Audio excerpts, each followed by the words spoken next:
Madalas ko itong makita online. Itong Dr. Leo. Paalala ko lang hindi ako sponsored nito. Bumili lang din ako online. Itatry ko lang siya. Shopee Mall. Ang original price nga pala nito is 700. Pero sale sila ng 200 plus. 200. Ang binayaran ko is 218. Yan. Ganito yung tube niya. Medyo thin. Payat siya. Isolation cream. Actually, na-try ko na siya. Medyo malamig sa mukha.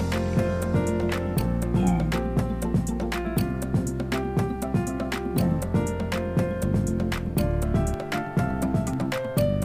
Medyo malamig siya. Very mild.